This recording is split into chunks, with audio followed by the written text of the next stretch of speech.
Hello guys, konnichiwa, I am light. So I know कि बहुत ज़्यादा टाइम हो गया है वीडियो गिरे हुए। बट हम क्या करें यार, I am still in exam and any other works from my home, so sorry guys. But अभी हम कंटिन्यू कर सकते हैं हमारी जर्नी को। आज मैं आपको देने जा रहा हूँ एपिसोड 11 की हिंदी एक्सटेंशन। तो एपिसोड 11 का स्टार्टिंग होता है एक हैमस्टर की स्टोरी से। उससे हमें आगे पता चलता है कि ये एक स्टोरी किलर यानी कि गाकू याशिरो सुना रहे थे और वो बोल रहे थे। उस हिसाब से हमें पता चलता है कि याशिरो को ऐसा लगता है कि हर एक इंसान एक स्पाइडर थ्रेड से जुड़ा हुआ है और वो थ्रेड टूटा तो वो इंसान गोइंग टू हेल नाउ। और याशिरो ने जब सातोरू को मारने की कोशिश की लेकिन वो सातोरू को नहीं मार पाए और हमें वो वाला सीन आगे दिखाया जाता है जब याशिरो ने कार को फ्यूजन रियर में धकेल दिया था।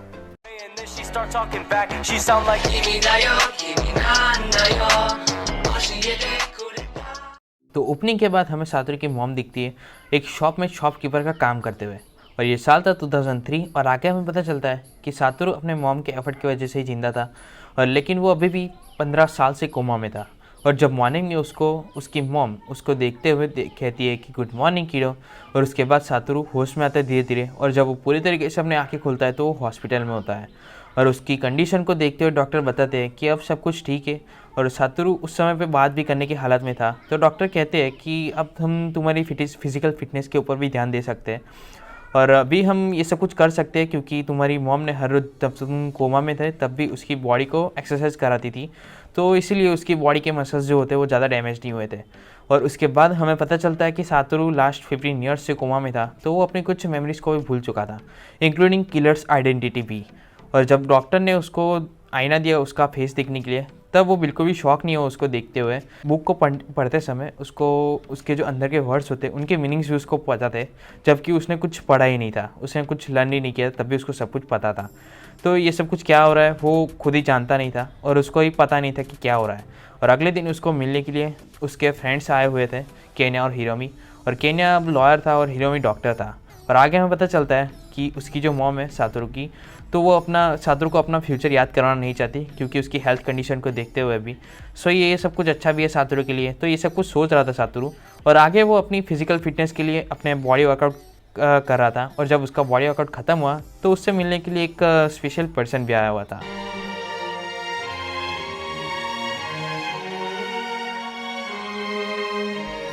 जो काओ थी और उसके साथ एक नन्हा सा बच्चा भी था।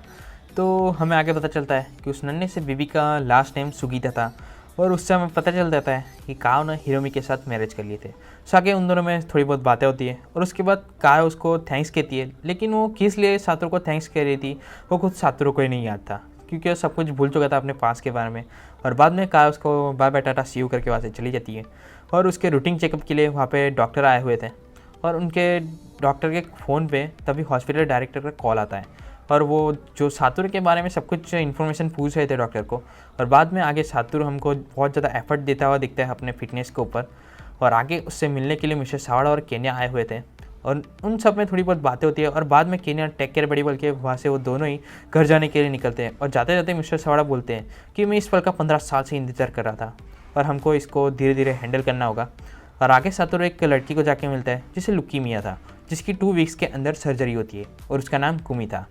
और वो दोनों ही वहाँ पे थोड़ी बहुत बातें चल रही थी और तभी वहाँ पे एक अननोन आदमी आता है और हमें आगे पता चलता है कि वो आदमी ही गाकू याशिरो है और अब वो एक पॉलिटिशियन बन चुका था एंड इस हॉस्पिटल का डायरेक्टर भी था।